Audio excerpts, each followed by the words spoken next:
Spoiler alerte. Bon, j'espère que vous m'entendez bien. C'est juste pour vous dire, parce que bon, souvent on vous dit c'est dans votre tête, c'est dans votre tête, c'est dans votre tête. C'est non seulement dans votre tête, et la plupart des médecins ont raison, mais c'est surtout que le POIS n'existe pas. Donc le Post-Orgasmic Illness Syndrome n'existe pas. Je sais que je vais pas me faire des amis là, mais je vous expliquerai pourquoi les tenants et les aboutissants après. Par contre, même s'il n'existe pas, le POIS, je peux vous dire un truc, c'est que c'est pas que les hommes qui sont concernés. C'est pas que les hommes qui sont concernés. On a tellement voulu ranger les gens dans des cases qu'on a dit le POIS, c'est les hommes. En fait, non, les femmes aussi sont atteintes de POIS. Et je vais vous expliquer pourquoi. En fait, le POIS n'est qu'un amoncellement de dérèglements. Ok ? Comme la plupart des maladies. D'accord ? Donc en fait, on a posé une étiquette dessus, Post-Orgasmic Illness Syndrome.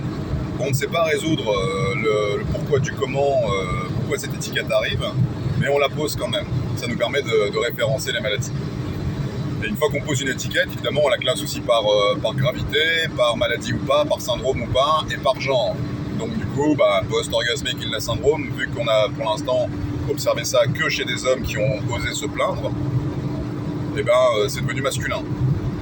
Mais en réalité, le post-orgasmic illness syndrome est aussi féminin, puisque c'est un post-orgasmic illness syndrome qui dépend pas du genre, mais simplement de l'orgasme, ou de la survenue, volontaire ou pas, d'un plaisir. Alors, quand je dis volontaire ou pas, c'est parce que ce que certains appellent les pollutions nocturnes amènent aussi les désagréments. C'est-à-dire que tu n'as pas voulu forcément avoir un rapport ou te faire du bien toute seule, et tu te réveilles en très mauvais état parce que pendant la nuit, tu as fait ce que tu as fait. Enfin, ton corps a fait ce que tu as fait. Que tu sois consciente ou pas. Consciente, t'as vu, je dis consciente ou conscient. Donc, je maintiens quand je dis le post-orgasmic illness syndrome n'existe pas, même si j'en ai été atteint, et je m'en suis sorti, je m'en suis débarrassé définitivement.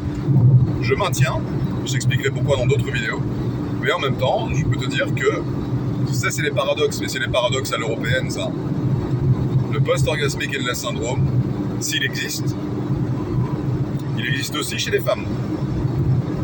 Voilà, dis-moi ce que t'en penses en commentaire, partage-moi ton histoire si tu es concerné, et retrouve-moi vite de l'autre côté. À bientôt.